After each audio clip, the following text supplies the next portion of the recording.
할렐루야. 네. 어린이 주간과 또 어버이 주간이 같이 있는 바로 그런 주간입니다. 그래서 오늘 특별히 또 차례도 그렇고요. 그래서 자녀와 부모 에베소 6장 1절에서 9절 말씀을 한번 같이 읽도록 하겠습니다. 에베소 6장 1절에서 9절 시작. 자녀들아 주 안에서 너희 부모에게 순종하라. 이것이 옳으니라. 내 아버지와 어머니를 공경하라. 이것이 약속에 있는 첫 계명이니 이로써 내가 잘되고 땅에서 장수하리라. 또 아비들아 너희 자녀를 노엽게 하지 말고 오직 주의 교훈과 훈계로 양육하라.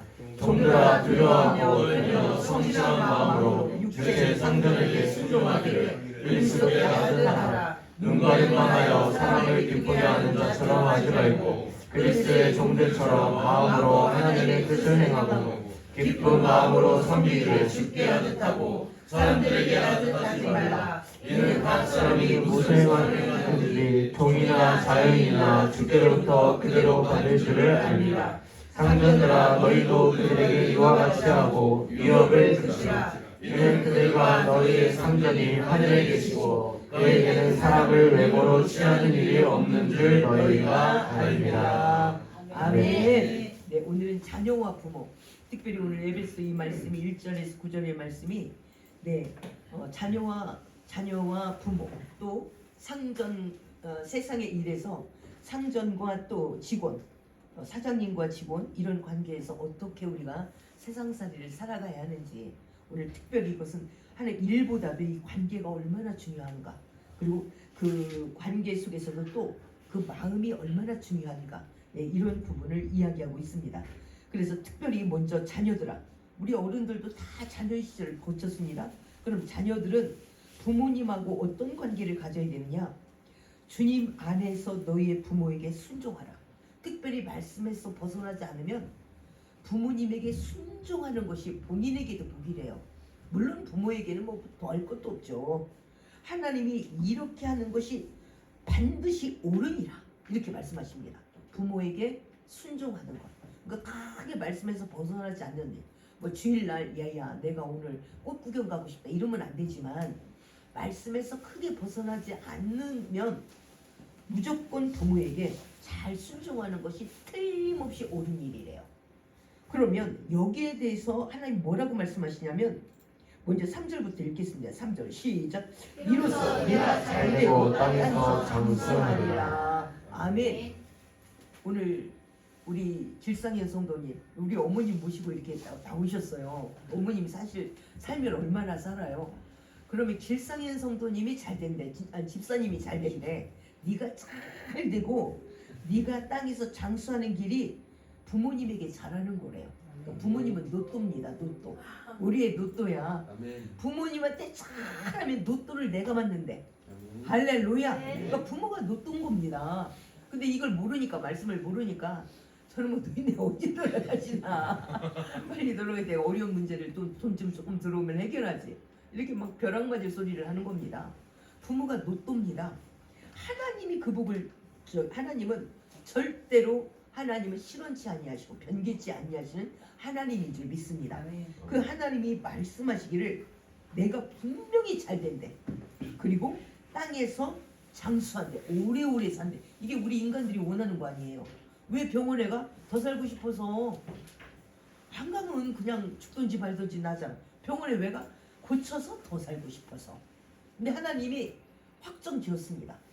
부모에게 잘하는 사람은 그 부모를 계속적으로 잘하기 위해서 우리가 여기까지 존재하기에 가장 헌신적인 사랑을 한 분이 부모잖아요. 네.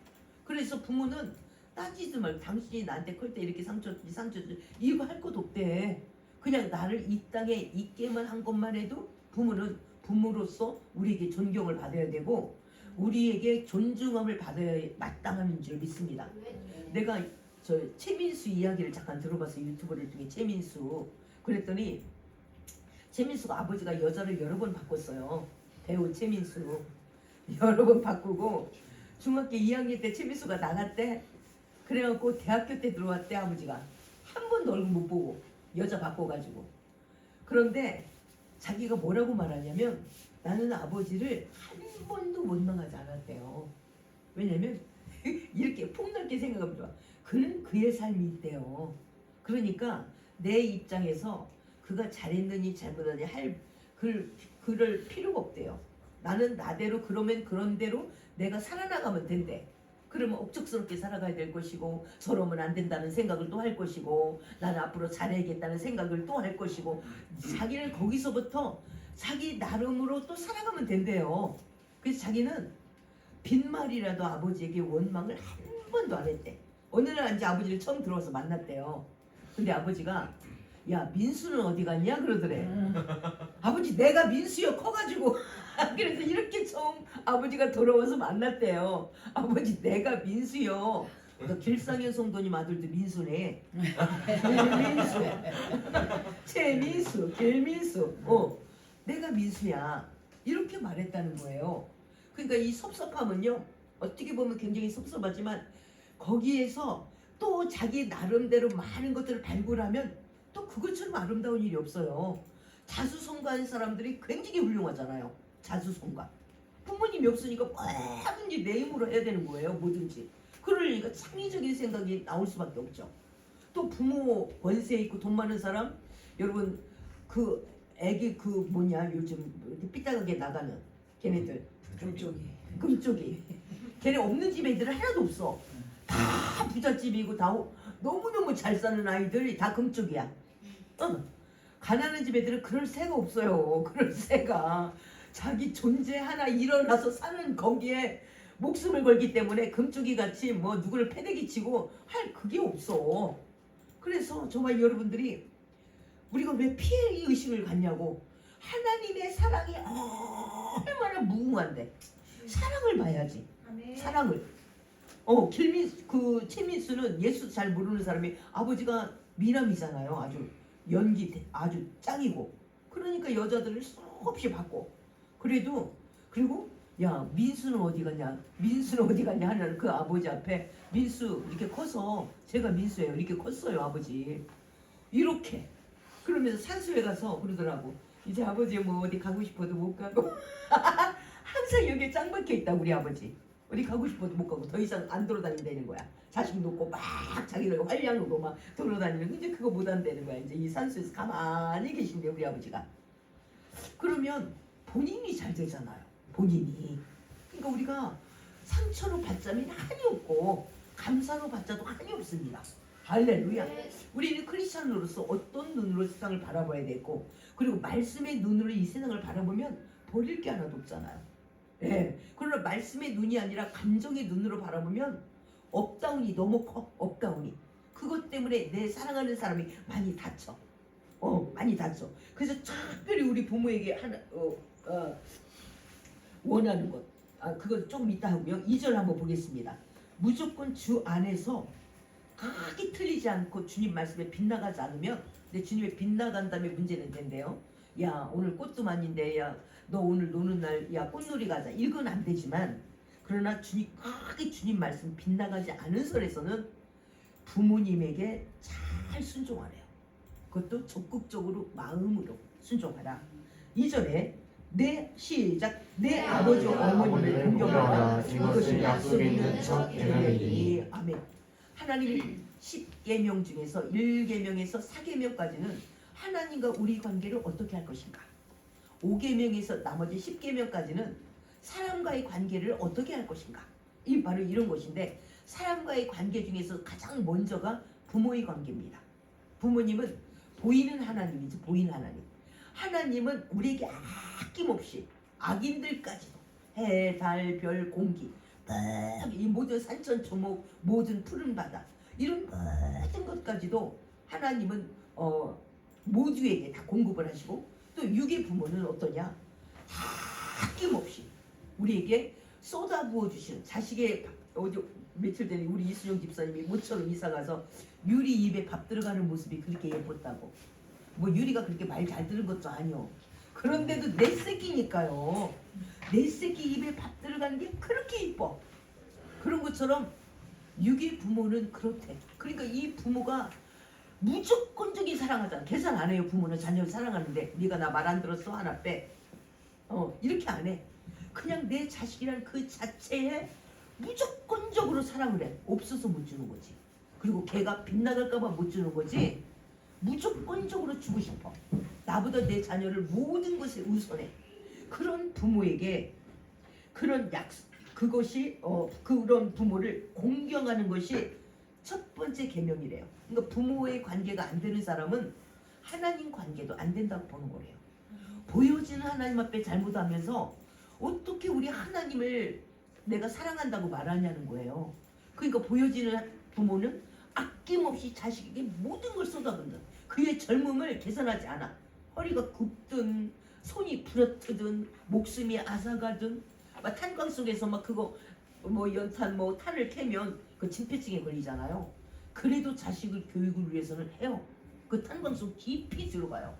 예, 그렇게 해서까지도 자녀를 세우고 싶고 내 자녀가 잘 됐으면 좋겠고, 이게 부모야. 그러나 사돈의 팔조는 그게 좀 덜해. 그런데 부모만큼은 바로 하나님의 사랑을 줄 수 있는 가장 하나님을 닮은 분이 부모인 것입니다. 이게 우리 육신을 낳아준 분은 부모인데 그 부모에게도 잘못한다면 누구에게 잘할 수가 있을까? 그러니까 이 사람은 사랑이 결여되고 사랑하는 방법, 관계하는 방법에서 결여됐다, 이렇게 보는 겁니다. 너무도 감사한 게 내 이웃집에게 잘해라, 아줌마들에게 잘해라, 이러면 우리가 좀 문제가 돼요. 너를 난 네 부모에게 잘하면 내가 복을 준대. 이것처럼 쉬운 게 어디 있어요. 너를 난 네 부모에게 잘해, 그럼 하나님이 복을 준대. 이런 목도가 세상에 어디 있어요. 나보고 네 뭐 한치 건너 네 친구에게 잘해라, 그럼 내가 복을 준다. 근데 친구는 항상 마음이 바뀌니까 어떻게 될지 몰라. 그런데 너에게 너의 평생을 쏟아부은 네 부모, 엄마, 아빠에게 잘해라. 그러면 하나님이 전능하신 하나님이 복을 주겠대. 이것처럼 쉬운 게 어디 있어요? 그런데도 우리 감정이 또 꼴이 나가지고 또 싫었다 좋았다 싫었다 좋았다 섭섭했다 안 좋았다 막 또 그래요. 그런 내용을 한번 우리가 보겠습니다. 한번 그 내용을 한번 잠깐 볼까요? 4절부터 먼저 보겠습니다. 시작. 또 아멘이라. 너희의 자녀를 노엽게 하지 말고 오직 주의 교훈과 훈계로 양육하라. 아멘. 그냥 찍어 누르기만 하지 말래요. 자녀가 어리다고, 어른인 부모는 힘이 있다고 찍어 누르기로만 하지 말래요. 노엽게 하지 말래요. 자기는 하지 않. TV 보면서 야 숙제했냐? 너는 TV 보지 마라. 공부를 해야 된다. 그리고 맨날 연습 보고 끽끽거리고 웃어. 이러면 안 된대. 열받는데요. 그리고 나는 자기는 이제 공부에 소질이 없어. 근데 그래도 그냥 학원 다녀서 공부를 잘해야지. 왜? 자기가 하던 거 못했거든. 자기가 하고 싶은 거 못했거든. 그러니까 막 자기가 해야 될 것을 못한 그런 섭섭함과 아쉬움을 자녀에게 막 쏟아부어. 걔는 공부에 기질이 없어. 근데도 막 누구는 공부를 이렇게 잘했다고, 얘는 소질이 단 데 있다니까. 막 이렇게 쏟아부으면 막 역겨워. 나보고 어떡하라고. 그럼 부모 성적표 갖고 와봐.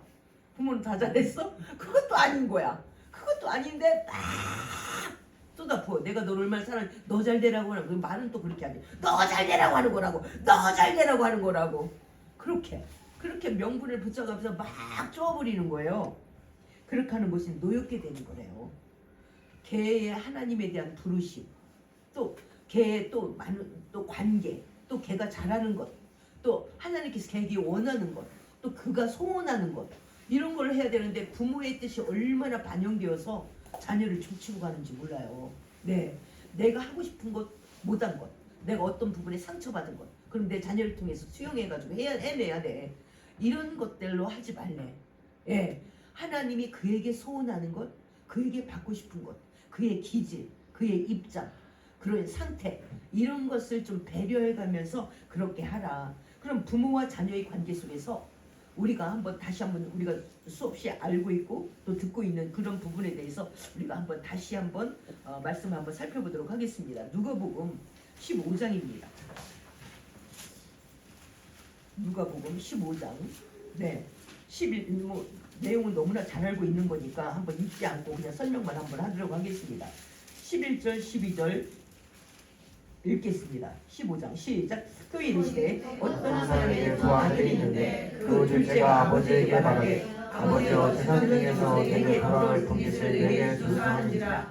아버지가 그 살림을 각각 나눠 주었더니. 아멘. 두 아들이 있대요. 둘들이 아빠예요. 그런데 그 둘째가 아버지한테 먼저 말했대. 아버지, 재산 중에서 내게 돌아올 분깃을 내게 주소서 하는지라. 그 아버지가 그냥 줬겠어요? 얼마나 들들 볶였으면 재산을, 아버지가 돌아가시고 나서 재산은 유산은 상속되는 건데 아버지 어차피 죽을 거잖아, 이 말이잖아. 죽을 거니까 좀 땡기자 이거예요. 그리고 그 어차피 아버지 죽으면 내 거 내 목만 달라고 얼마나 달달 볶았는지 이 아들 마음에는 부모의 입장 전혀 개무시가 된 겁니다. 부모의 입장이 없어. 이 아들 마음에 내 나름대로의 나름대로의 내가 잘할 수 있는 이런 것들만 지금 생각했겠죠. 그래서 아버지가 들들 볶이다가 그 살림을 각각 나눠 주었대요. 그럼 너는 이 밭대기 얼마 몇 개 가져가고 저 논대기 얼마나 가져가고 또 이렇게 했겠죠. 그러면 먼 나라를 떠나야 되는 게 어떻게 했어? 급전을 취하기 위해서는 싸게 팔아 치웠겠죠. 그런데 이 부모는 그 땅이 예를 들어 100만 원이다. 100만 원보다도 내가 조상부터 내려온 이 땅이기 때문에 거기에 대한 애정이 대단합니다. 그렇죠? 이 땅이라는 게 애정이 굉장한 거예요. 그 애정 이런 거 아버지 입장 싹 무시하고 확 팔아 치웠대. 멀리 빨리 날라가서 사업할 생각하니까 싸게 팔아 치웠겠죠. 그러니까 부모의 가슴은 이미 억장이 엄청나게 당신 죽었다고 치고 유산 물려주고 확 팔아 빨리빨리 돈으로 다 만들려니까 싸게 팔아 치우고 그러니까 일단 부모의 입장 가슴은 다 무너져 내리는 겁니다. 그리고 며칠이 안 돼서 둘째 아들은 어떻게 했냐?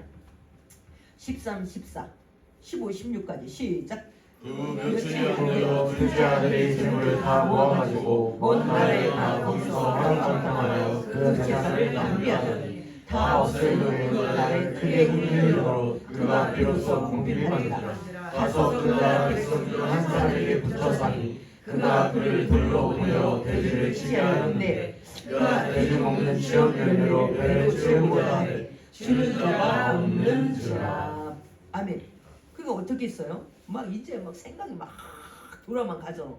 그는 지금 자기를 끈끈하게 도와주고 자기를 책임지듯 아버지는 그동안 둘째 아들에게 모든 것을 책임지듯 이 재산이 분명히 팔아치울 걸 알면서도 과감하게 재산을 나눠줄 수 있는 아버지지만 이 아들은 현재 관계도 꽝, 뿌리도 없고 아무것도 없는 거예요. 기초가 안 돼 있는 관계 입장이에요. 근데 며칠이 안 돼요. 이 둘째 아들 재물을 다 모아가지고 재물을 모았대요.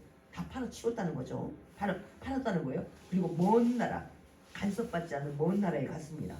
그리고 잘 되겠지. 내일이 잘 되겠지. 이거는 허무맹랑한 이야기입니다. 얼마나 나름대로 뭔가 일어서기 위해서는 기본적인 뿌리가 있어요. 그래서 뭔가 대통령 선거만 해도 우리가 수없이 말하지만 나 옛날에 자수성 간 사람이 공장 다녔어. 이재명 공장 다녔어. 또 이명박 대통령 나 사과장수 아들이야. 맨날 나 굉장히 가난하다. 노무현 나 농부요. 그래서 다 하나씩 나 굉장히 많이 고생했다는 것은 어떤 상황에도 나는 즐기게 버텨서 살아남을 사람이다. 이 얘기인 거예요. 예. 그런데 재물을 담아 먼 나라에 가서 자기는 한바탕 이렇게 하면 일이 딱 내 손에 쥐어질 것이다 라고 생각했지만 기초적으로 갖춰있는 많은 게 부족한 거예요. 그래서 허랑방탕일 때 지금 이 기자는 허랑방탕이라고 쓰는 거예요. 나름대로 이 둘째 아들은 교제하고 경영하고 나름대로 광고하고 만나고 그랬을 거예요. 그런데 이 기자는 허랑방탕했네 이렇게 말하고 있는 거예요. 저와 여러분이 하는 많은 믿음의 모습들이 하나님 앞에 드려지는 모습들이 아유 저는 어떻게 저렇게 근데 나는 나름대로 심각해. 그런데 기본의 것들이 갖춰지지 않았어. 그러면 허랑방탕하네 이렇게도 볼 수 있는 겁니다. 허랑방탕하여 그 재산을 다 낭비하였더니 이 사람은 나름대로 둘째 아들은 내 나름대로 투자를 하는 거예요. 경영, 광고, 교제 나름대로 투자를 하는 거야. 그런데 이 기자는 뭐라고 말해요? 허랑방탕했다 이렇게 보는 겁니다. 그러니까 저와 여러분의 모습 나는 나름대로 신중해. 그런데 하나님은 지금 신중한 나의 모습을 보고 너 언제까지 그따위로 할래? 이렇게 말하는 것은 아닌가? 우리가 이런 생각을 한번 해보는 저와 여러분 나의 주관적인 관점만 갖지 말고 하나님의 관점을 한번 나를 보자는 거예요. 하나님의 관점. 그래서 허랑방탕했다고 하나님 인정하기 때문에 재산은 낭비가 되고 다 재산이 낭비됐는데 어떻게 됐냐? 그 나라가 크게 흉년이 들었대요. 이 사람에게 흉년이 찾아온 게 아니고 그 온 나라에 흉년이 들었대. 근데 이 아들 뿌리가 없잖아요. 여기서 뿌리가 없어요. 관계도 없어요. 돈 때문에 따라다닌 거예요. 근데 이 사람은 나름 사람을 얻고 나름대로 뭔가 한다고 다닌 거야. 그런데 자기만 몰랐던 거야. 그 사람의 돈 때문에 따라다닌 거지 이 사람에게 비전이라든가 많은 것들을 바라보는 주변에 있는 끈끈한 사람이 없는 거예요. 그래서 어떻게 됐을까? 결국은 흉년이 들어 그 나라에 온 나라에 다 흉년이 들었는데 이 아들이 먼저 망하는 거죠. 푹 주저앉는 거죠. 비로소 궁핍한지라 여기까지 갔어요. 그러면 우리가 이런 사람 보면 뻔하다는 거 보는 거예요. 벌써 부모의 관계가 들렸죠. 부모의 입장 개무시한 거죠. 그러면 결국은 이 사람은 쪽박을 찬다는 결론을 우리가 얻어야 되는 겁니다. 그러니까 부모를 자기한테 가장 헌신적으로 감사의 조건이 가장 많은 자를 개무시하고 은혜를 원수로 갚는 거기다 멍을 들게 만드는 가장 큰 사랑을 받은 그 속에 그 가슴에 멍으로 채워주는 은혜를 악으로 갚는 그 집에는 악이 떠나지 아니하니라. 야, 이 하나님 이렇게 말해요. 그러니까 이 악인이 있잖아. 이 둘째는 악인의 치우는 어떻게 됐냐? 비로소 궁핍했대. 어느 정도 궁핍했냐? 여러 큰 회사에 다닌 것도 아니고 15절에 가서 그 백성 중 한 사람에게 붙였대. 한 사람의 사장이 한 사람, 직원 한 사람 이렇게 요 가정에 붙였더니 야 너 저 밖에 나가서 저 돼지 쳐. 이 돼지 주는 사료 바로 쥐염 열매. 그거 밥은 아니고 쥐염 빵도 아니고 쥐염 열매로 배를 채우자 가는데 주는 자가 없었대. 주인도 야 이 자식아 돼지가 먹어 살쪄야 될 거. 살쪄야 빨리 팔지. 왜 네가 먹어? 네가 살찌는 건 내가 못 팔잖아. 돼지가 살쪄야지. 왜 돼지 음식 먹어? 여기서 음식도 그것도 사료도 마음껏 못 먹는 여기까지 갔대요. 왜? 하나님은 회개하는 데까지 환난을 주는 이 둘째 아들의 환난은 하나님의 변형된 사랑인 것입니다. 이 아들에게는 막 물질 주면 절대로 못 돌아옵니다.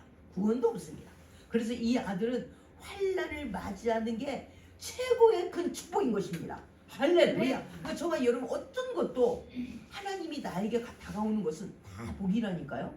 해석을 어떻게 할 거냐는 거야. 무조건 집 나간 아들에게 잘 되고 이게 복이 아니고 이 아들에게 필요한 것은 환난이고 더 이상 내 힘으로 아무것도 안 돼서 다시 아버지와의 관계를 터득해 나가는 아버지의 관계를 해결해 나가는 바로 여기서부터 다시 출발을 해야 되는 겁니다.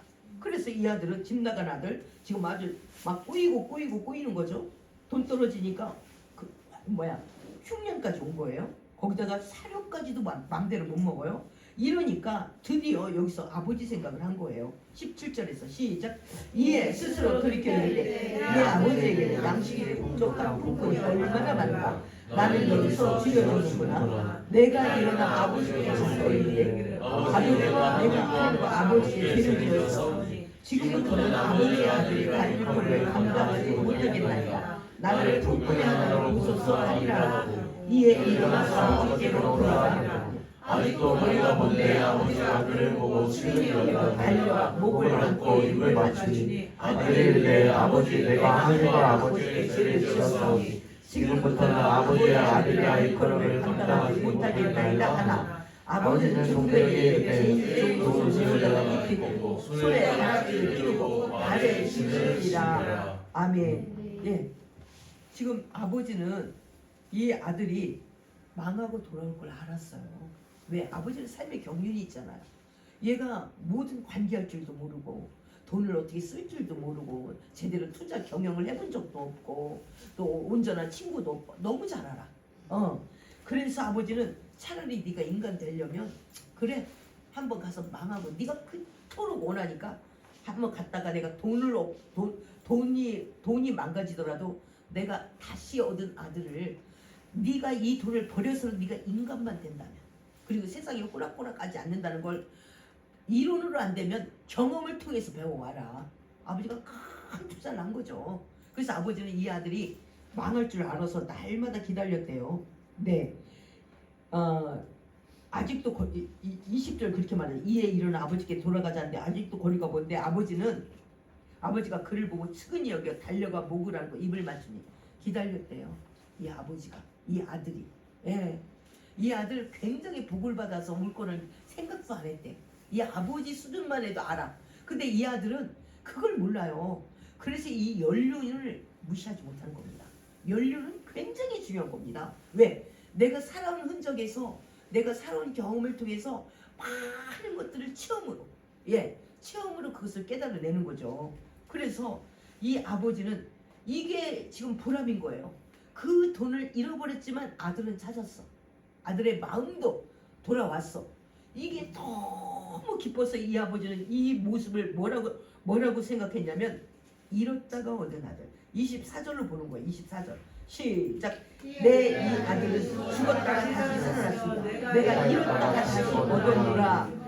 그들이 죽어하더라. 아멘. 근데 맏아들은 이 아버지의 그 숨겨진 마음, 아버지의 큰 사랑, 아버지는 오직 둘째 아들, 그 아들 자체가 좋은 거예요. 예.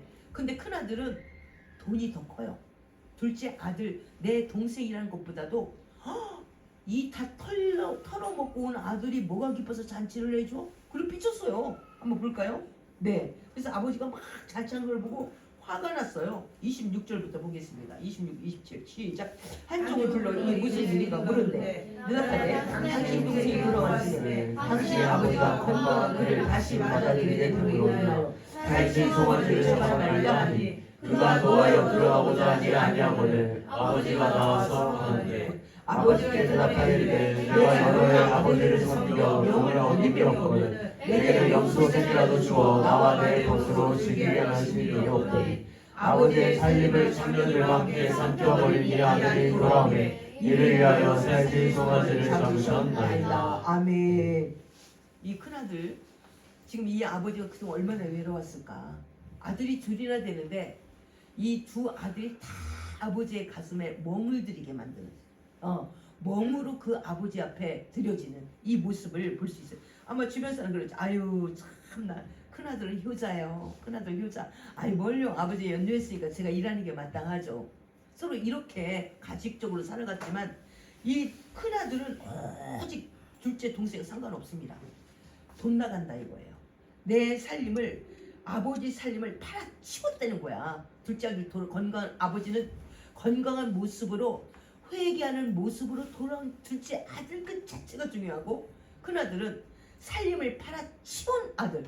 그게 뭘 그렇게 이뻐가지고, 뭘 그렇게 이뻐가 소를 잡을 그게 잔치냐 이거예요. 소 잡을 잔치를 해줄 만큼 아들이 뭐 금이 환영했냐 이거예요. 그래서 막 화가 머리 끝까지 났습니다. 거기다가 아버지 다른 말 한번 해보자고.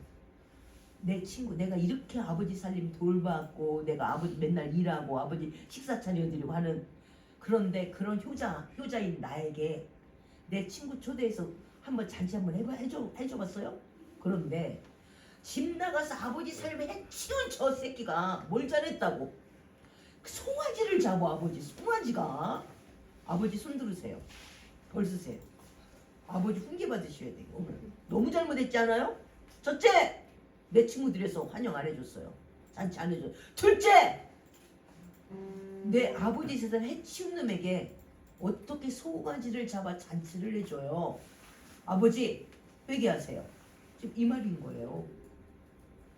기가 막히지 않아요? 우리는 어때요? 우리 부모의 마음을 얼마나 알아요? 근데 우리의 의가 그 부모에게 얼마나 상처, 손찌검을 하고 발찌검을 하고 얼마나 상처 주는 말을 많이 하는지. 우리가 나도 이렇게 설교를 준비하다 보니까 아유 우리 부모에게 내가 이렇게 한 소리가 많이 상처가 좀 됐겠다. 부모도 뭐 항상 이 가족 간에 이 말도 하고 저 말도 하니까 항상 옳은 말만은 안 하잖아요. 그런데 이런 상처 저런 상처가 참 많이 됐겠구나. 우리의 의로움이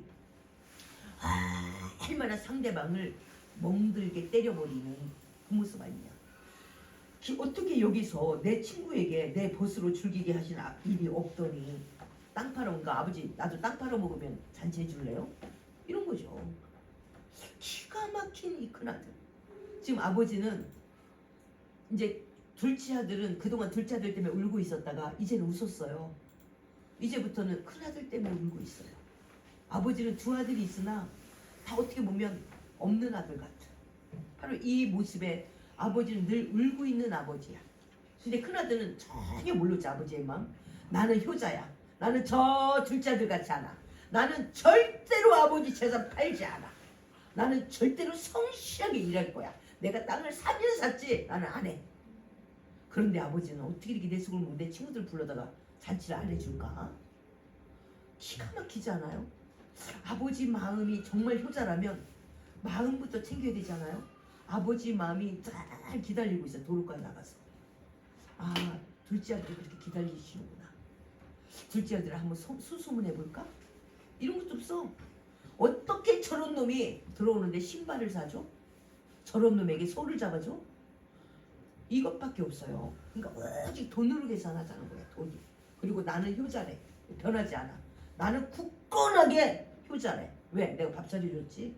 내가 나름대로 아버지 살지. 아버지 농사 내가 졌지. 그러니까 나는 효자에서 변함이 없어요. 근데 아버지는 그 큰아들 옆에서 울고 계세요. 저와 여러분 어떠세요? 내 의가 하나님의 의가 들어올 수 없도록 만들어놨어. 그래서 내가 그렇게 잘한다는데 잘함을 받는 그 사람은 울고 있어. 이런 모습을 우리가 한번 생각해보면 참 좋을 것 같아요. 울고 있어. 큰아들의 그 의가 너무 대단해. 큰아들은 회개할 기회가 전혀 없어. 왜? 작은 아들은 어차피 털고 왔으니까 난 죄인이래. 그래서 아버지 아들이라고 감히 나를 일컬음받지 않고 품꾼의 하나로 나를 생각해달래. 근데 큰아들은 나 같은 아들 있으면 나오라고 그래. 아버지 나 같은 아들. 그리고 난 아버지한테 대접 못 받았어요. 내가 상을 차려주면 상을 차려줬지. 내 친구들은 언제 대접해줬어요? 내가 언제 논떼기 팔아본 적 있어요? 내가 아버지 모셨잖아요. 나 같은 의인이 있으면 데려와 보세요. 이 아버지 마음으로 어떡할까? 저와 여러분은 어떤 아들이에요? 여기서는 오히려 둘째 아들이 낫지 않아요? 이제 회개한 아들. 큰 아들은요 의로움이 너무 가득해서 회개할 수가 없어요. 계속 가는 거예요. 왜? 나는 착한 아들, 둘째 아들 같지 않은 아들. 나는 그동안 아버지와 함께한 아들. 나는 재산 팔지 않은 아들, 농사 내가 짓는 아들. 나는 그래서 모두가 다 나는 착한 아들. 이걸 어떻게 하면 좋을까? 하나님도 회개를 못 시킬 것 같아. 저와 여러분의 의로움을 어떻게 하면 좋아요? 회개가 안 돼요. 더 이상 기가 막힌 거예요. 차라리 둘째 아들은 품꾼의 하나로 여기 서서 나는 감히 아버지 아들하고 일컬음을 받지 못하겠나이다. 근데 큰아들의 의로움 속에 하나님의 빛이 들어갈 수가 없는 거예요. 그래서 우리의 적이 아버지의 하나님의 사랑에 가장 적이 우리의 의로움이구나. 그래서 하나님은 죄인을 구원하러 왔대. 바로 바리새인과 유대인 제사장이 이런 아들이에요. 우리는 나사렛 예수 이단 같은 건 안 믿는다. 우리는 오직 유대교 여호와 하나님만 믿노라고. 그래서 무조건 예수 믿는 거 사기다녀. 전혀 들으려고 안 해. 우리 같은 바리새인 있으면 나와보라 그래. 이런 유대인. 저와 여러분의 의로움이 하나님을 울게 하시고 하나님을 아프게 하시고 이 사람은 회개할 수도 없어. 그래서 바리새인 선교관들이 이방인을 회개해도 그들은 회개를 못하는 거예요. 들어올 수가 없어. 그러니까 하나님이 누구를 고치시냐? 나는 죄인이로소이다. 나를 긍휼히 여겨 주옵소서. 이런 사람을 손을 얹지 내가 의롭다고 하는 바리새인, 서기관, 제사장에게는 손을 못 얹어요. 가장 가까이 있으나 가장 먼 사람. 바리새인, 서기관, 제사장. 저와 여러분이 그렇게 살아가고 있는 건 아닌가? 이런 부분을 우리가 생각하면서 하나님을 가장 대적하는 것이 의로움이구나. 하나님을 초대하려면 나는 죄인으로서이다. 나는 나를 긍휼히 여겨 주옵소서. 그리고 우리가 끝까지 우리가 경기를 하려면 어떻게 되냐? 내가 그동안에 한 모든 것은 다 뒤로하고 나에게 맡긴 일을 어떻게 잘할까? 이것만 가지고 쫓는 그 자가 마지막까지 힘있게 승리하게 되는 줄 믿습니다. 한번 그 부분을 빌립보서 3장을 한번 보도록 하겠습니다. 빌립보서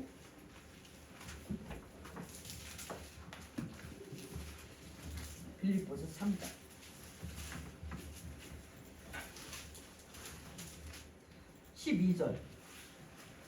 12절에서 14절까지 시작. 내가 이거 얻었던 거 아니요 온전히 이루었던 거 아니라 오직 내가 그리스도 예수께 잡힌 바에 그것을 잡으려고 달려가노라. 형제들아, 나는 내가 잡은 줄을 알지 아니하고 오직 하나님의 뒤에 있는 것을 잊어버리고 앞에 있는 것을 잡으려고 표대를 향하여 그리스도 예수 안에서 하나님의 위에서 부르신 부름의 상을 위하여 달려가노라. 아멘. 내가 이미 얻었담도 아니요 온전히 이뤘담도 아니야. 사도 바울처럼 업적이 많은 사람이 어디 있어요? 근데 그는 업적 모르겠대. 그 관심 없대요. 왜? 마땅히 종으로서 할 일을 한 사람이니까. 그럼 뭐에 관심이 있냐? 내가 오직 나는 나를 잡은 그리스도 예수께 잡힌 바 되었기 때문에 아직도 그 일들 이방인들을 위한 사도기 때문에 이방인들 아직도 굉장히 널널해. 그 이방인들을 어떻게 하면 복음을 전할까? 어디 가서 누구와 함께 그리고 내가 깜빡이 같이 쓰는 어떻게 복음을 전할까? 아, 이렇게 편지를 써야 되겠고 저렇게 편지를 해야 되겠구나.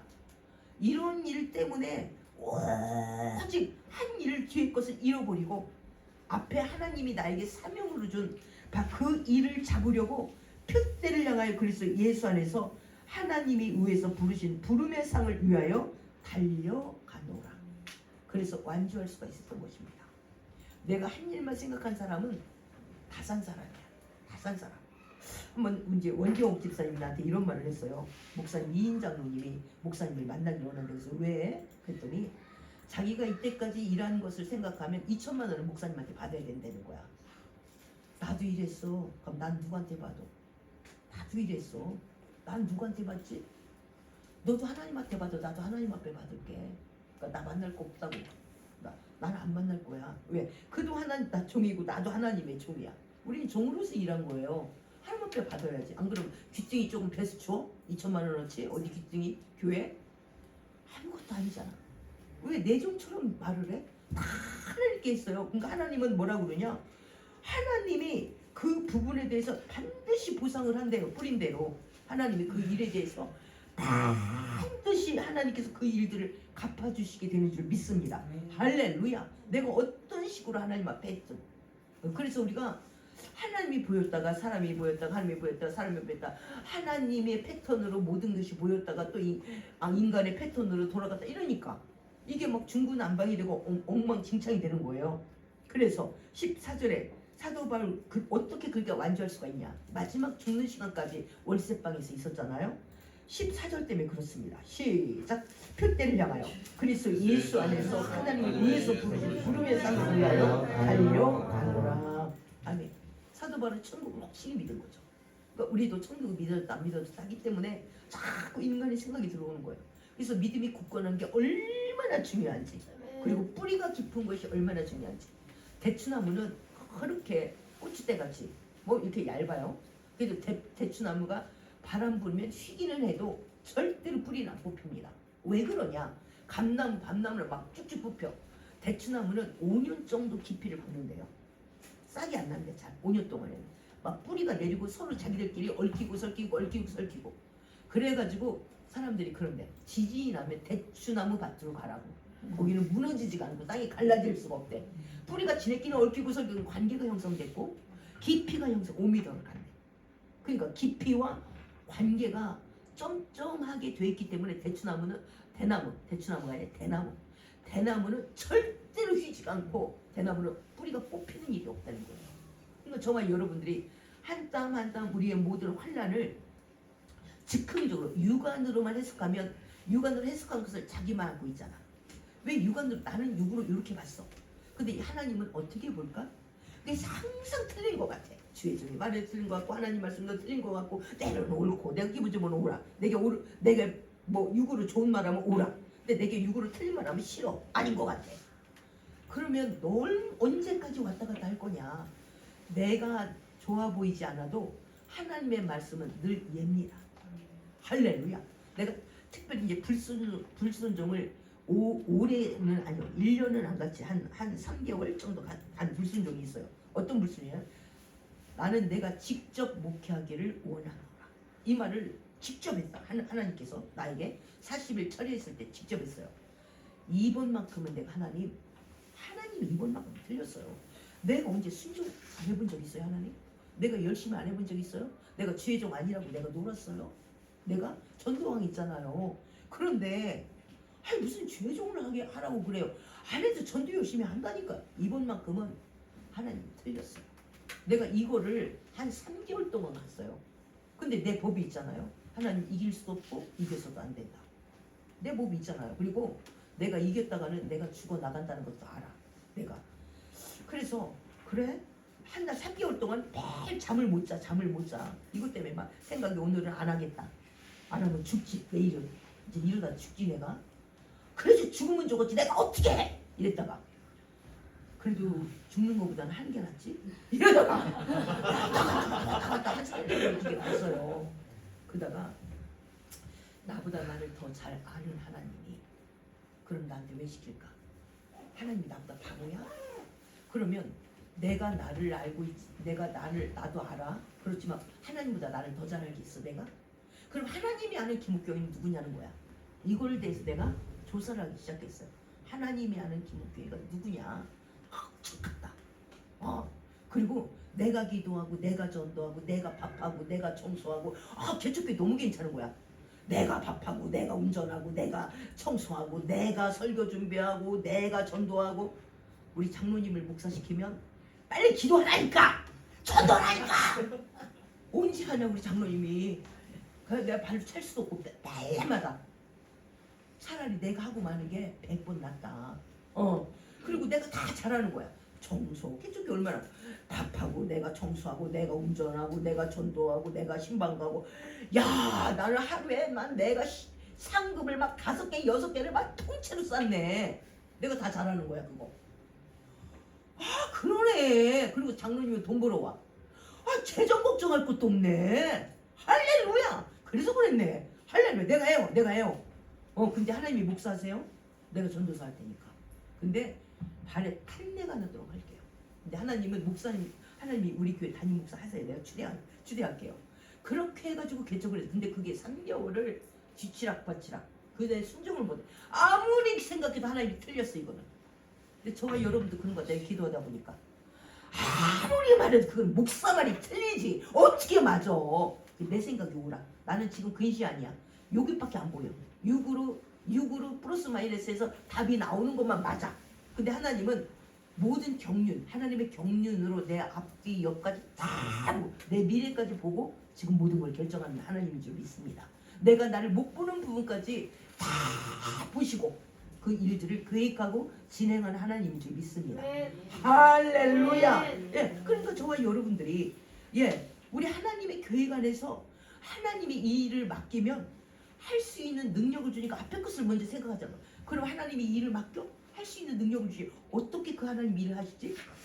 어제 우리 이난희 권사님이 그동안 너무 고생하셨어. 어제 내가 밥을 보니까 3시 하는 밥을 막 혼자 했던 거야. 혼자 외롭게.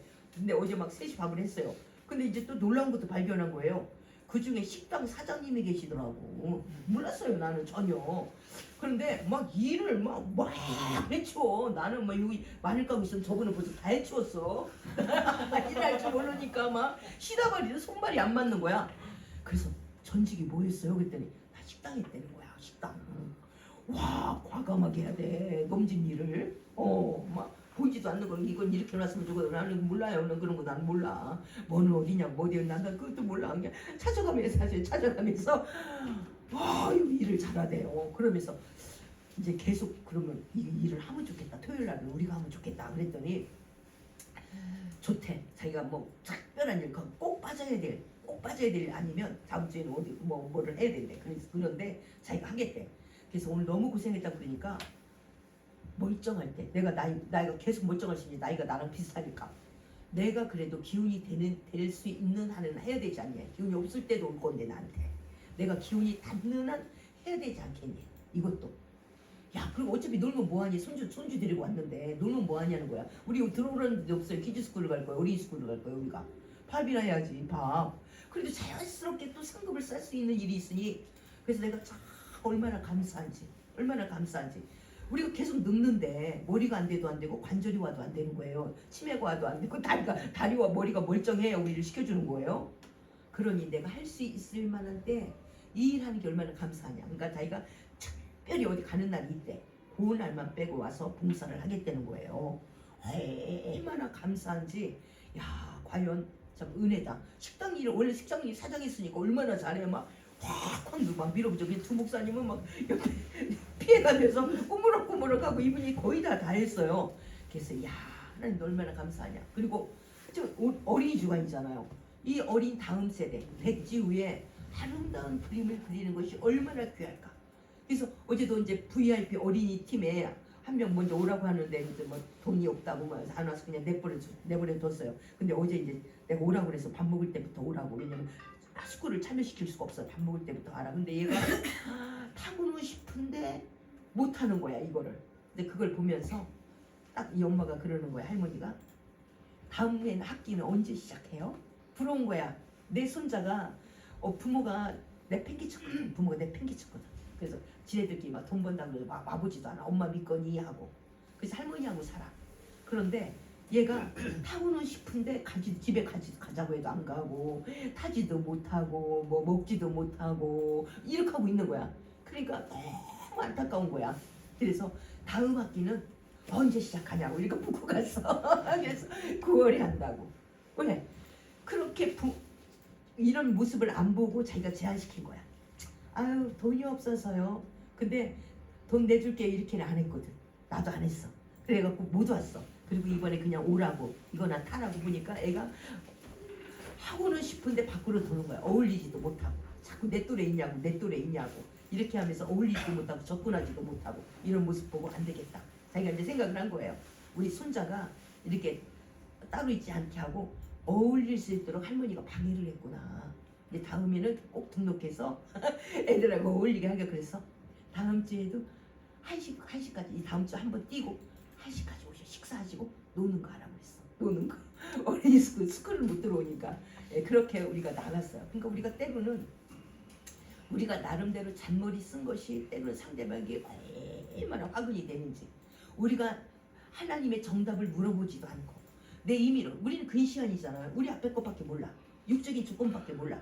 그러니까 다 틀린 것 같아. 틀린 것 같은 추측을 가지고 우리는 결정하고 나가는 거예요. 이것이 얼마나 우리의 믿음에 방해가 되냐. 이런 것을 우리가 한번 생각해 볼 수가 있습니다. 다시 한번 에베소 6장 그 상전과 이런 관계를 대해서 한번 우리가 또 살펴보도록 하겠습니다. 에베소 6장을 보도록 하겠습니다. 네, 상전들을 어떻게 해야 되냐. 상전과 종의 관계. 네, 5절 보겠습니다. 6장 5절 시작. 종들아 두려워하고 떨며 성실한 마음으로 육체의 상전에게 순종하며 그리스도께 하듯하라. 아멘. 예, 종들아. 예, 밑에 직원들은 어떻게 해야 되냐. 두려워하고 떨며 네, 성실한 마음으로 육체의 상전에게 순종하기를 그리스도께 하듯하라. 순종하는 척을 해. 그리고 열심히 해. 그리고 투덜투덜 그리고 비난해. 요새 막 삼성도 뭐 엄청나게 파업하잖아요. 그러니까 어떤 기자가 그러더라고. 파업하는 시간도 보상을 내래.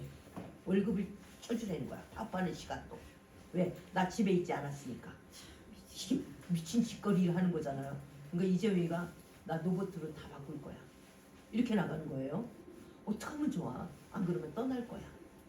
어떻게 하면 좋아? 이래저래 나라가 이렇게 엉망진창. 교회 폐쇄법도 발생했지.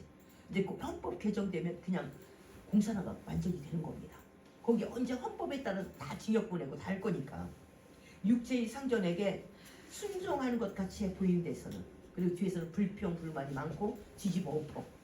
예. 그리고 6절에 눈 가림만 하여 사람을 기쁘게 하는 자처럼 하지 말고, 그렇게 하지 말래요. 그리스도의 종들처럼 마음으로 하나님의 뜻을 행하래. 하나님은 마음끼리 받고 싶대요. 마음으로 소통하기를 원한대. 일로만 말하기 싫대. 우리 큰아들 오늘 일로만 말했잖아요. 아버지를 다 누가 했냐고. 아버지 밥 식사 책임지고 누구냐고. 근데 아버지, 나 친구 한번 초대해 봤어요? 아버지, 나한테 이렇게 하면 안 되지. 그리고 나머지 재산은 내 재산이야. 지금 오늘 잡은 그 송아지도 내 송아지야. 아버지 이렇게 하면 되겠어요? 그래서 그 형의 의로움 때문에 아버지가 죄인 되네. 바로 이런 모습. 예, 그래서 마음으로 하되 기쁜 마음으로 하래요. 7절에 시작. 기쁜 마음으로 섬기기를 주께 하듯 하고 사람들에게 하듯 하지 말라. 아멘. 이게 생활화돼야 되잖아요. 어쩌다 한 번이 아니라 자꾸 생활화되면 우리를 빨리빨리 이렇게 하나님이 만든 KS 작품으로 하루에 되겠어요. 이게 하루에 우리가 살아온 흔적이 얼만데 하루에 안 되니까 자꾸 이게 정답으로 생각하고 돌이키고 또 돌이키고 또 돌이켜서 이렇게 만들어 가는 것이 너도 좋고 나도 좋고 그렇지 않겠어요? 할렐루야. 그래서 하나님은 먼저 이 마음가짐과 인격을 먼저 갖추는 걸 중요하대. 근데 우리는 일 중에 일. 너 자격증 몇 개 있어? 자격증 많고 빵빵 노는 사람 많아요. 여기 이 깜빵간 고용구. 그러니까 일주일을 못 살아요. 작년. 그러니까 나한테 내용 증명 보내면서 완전 또라이가 됐죠. 나한테 내용 증명 보내면서 완전 또라이가 됐어요. 그런 다음에 토요일 날 와가지고 난리를 죽인 다음에 일주일을 더 못 있고 그 이모욱 집사님한테 16만 원이 나왔대잖아. 수도세가 4만 원도 안 나오는 5만 원도 안 나오는 돈이 16만 원. 그래서 너도 돈을 이렇게 내라라고 쪽지를 전화번호 하도 맨날 바꾸니까 붙였더니 젓가락으로 내가 너를 쑤셔버리겠다고 이렇게 해서 경찰을 불러다 경찰이 금방 급하게 태우고 갔대. 그래서 정신병원에 입원시켰어요. 근데 정신병원에 입원시켰는데 이틀 만에 원래 3일 만에 의사의 소견을 받아서 장기 입원이 되는데 그냥 이틀 만에 장기 입원 돼버렸다고. 그래서 이제 고용부가 안 와. 집이 비어 있어. 내가 이제 그 집을 가봤어요. 이제 전기는 이제 원경 집사님이 꺼놨대. 근데 내가 보니 뭐 밥솥도 껴 있고 보일러는 돌아가고 있고 뭐 저기 세탁기가 얼마나 크고 웅장한지 세탁기 2대, TV 저거보다 한 100인치는 될 것 같아. 100만 대? 100인치 2대, 또 냉장고, 김치 냉장고 큰 거 보통 우리 주방 냉장고보다 훨씬 좋은 냉장고 그거 2대, 냉장고 2대, 세탁기 2대, TV 2대, 그리고 렌트카 다 빌려 타고. 그러니까 실질적으로 할 일을 아무것도 못 하는 거야. 그리고 이런 나이에 무슨 뭐 보일러는 계속 돌아가고 있고. 우리가 정신을 차리는 게 얼마나 중요하지. 그래서 우리가 볼 때 정신병자잖아요. 근데 정신병동 가면 같이 정신이 없기 때문에 더 정신 환자라고 안 할 것 같아. 서로 이런 말 해도 흥흥거리고 저 말 해도 서로 피차지 간에 흥흥거리고 대화가 될 것 같아. 그런데 하나님이 볼 때 우리도 하라는 건 안 하고 엄한 일만 하는, 하라는 것에 돈 안 쓰고 엉뚱한 데만 돈 써대는 정신병자가 아닐까. 우리가 보는 고영국은 정신병자예요. 근데 본인은 나한테 뭐라고 했냐면 왜 나한테 내용 증명 보냈냐 내가 물었어요. 나한테 전화가 몇 번 왔길래 한 번 받아야 될 것 같아. 그랬더니 내가 안 보냈어요. 우체국장이 보낸 거예요. 그러면서 아니 왜 목사님까지 그러세요? 사람들이 다 나를 멀리한다는 거야. 나 멀쩡해요 그러더라고. 우리도 얼마나 멀쩡해. 우리끼리는 통하니까요. 근데 하나님 보실 때는 하라는 것도 안 하고 상급하고 전혀 상관없는 막 자기 의로움에 사로잡혀서 막 하고 다니면서 왜 나는 복을 안 줄까? 너는 네 하는 것마다 나를 대적하잖아. 내가 너 때문에 먹는 것이 한두 가지인 줄 아냐? 지금 네가 하는 말도 나에게 멍이 들어 이거 사. 네 의로움이 하도 커가지고 내가 손들고 있어야 돼. 하나님이 그러시게 말할 수 있는 것이 얼마나 많냐는 거예요. 내 의로움이 하도 커가지고 하나님이 손들고 있어요. 복주라는 복은 빨리 안 주고 그냥 시켜먹기만 하고 이때까지 한 것만 해도 얼마나 했는데 큰아들의 모습이 내 모습인 거예요. 너무 예쁘지 않는 거예요. 근데 사도 바울의 모습은 어떠냐? 진짜 중인 거예요. 나는 그동안에 한 것을 관심 없대요. 앞으로 이방인들을 나에게 맡겼기 때문에 깜빵이는 깜빵에서 편지를 쓰고 불평하면 깜빵이 편지 쓰겠어요? 이것들아 내가 너희한테 어떻게 했는데 내가 개축원교에서 나를 문병을 안 와? 나한테 어떻게 니네 야 어떻게 깜빵에 안 찾아오냐? 이렇게 얘기했을 거야. 하나님 너 도대체 나를 깜빵을 얼마나 넣으면 하나님 마음이 편하시겠어요? 응? 하나님 나를 그게 깜빵에 넣는 게 이렇게 재밌으세요? 이러지 않겠어요? 그런데 그거 다 관심 없대요. 내가 하나님이 나에게 맡겨준 그것을 향한 표대를 향해 달려간대. 그걸 하나님 앞에 맡기고 부름의 상을 인하여 저와 여러분에게 불렀다면 그것에 반드시 하나님은 상으로 역사하신다고 하나님 말씀하는 줄 믿습니다. 8절에 다시 한번 볼까요? 8절 에베소 6장 8절 시작. 이는 각 사람이 무슨 선을 행하든지 종이나 자유나 주께로부터 그대로 받은 줄을 압니다. 아멘. 예, 무슨 선을 행하든 주님께서 갚아주신대요. 인간이 갚으면 얼마나 갚냐고. 인간이 위로하면 얼마나 해. 그러니까 이제 우리도 자꾸 인간의 위로에서 하나님의 위로를 받는 그런 시각으로 그런 귀로 이게 넓혀져야 될 줄 믿습니다. 그 사람이 막 나한테 잘했다 해도 그게 뭐 얼마나 돼. 근데 하나님이 나를 인정하면 얼마나 그걸 복을 주는지 놀랍게 복을 주는 거예요. 그래서 이는 각 사람이 어떤 네가 선을 행했냐? 주님이 보고 계시네. 그리고 주님이 갚을 거예요. 인간이 갚으면 수고했다고 뭐 어쩌고저쩌고 밥 한 끼 사주겠지 뭐. 근데 하나님께서 그것을 기억하신다면 그것을 얼마나 크게 치하해 주겠냐. 사도 바울은 부름의 상이라는 걸 딱 지킨 거예요. 나는 인간의 위에 필요해서 깜빡이 가든 욕을 먹든 돌을 맞든 상관없어. 하나님이 나를 갚아주셔. 이런 절대적인 믿음이 사도 바울을 끝까지 움직이게 한 줄 믿습니다. 우리도 이제는 그 자잘한 그 인간의 정보다도 자꾸 우리의 믿음을 더욱더 새롭게 하고 하나님을 향하여 우리의 믿음을 단단하게 고정하는 저와 여러분이 되기를 예수의 이름으로 축복합니다. 할렐루야. 한번 우리 기도하겠습니다. 네, 우리에게 우리를 불러주신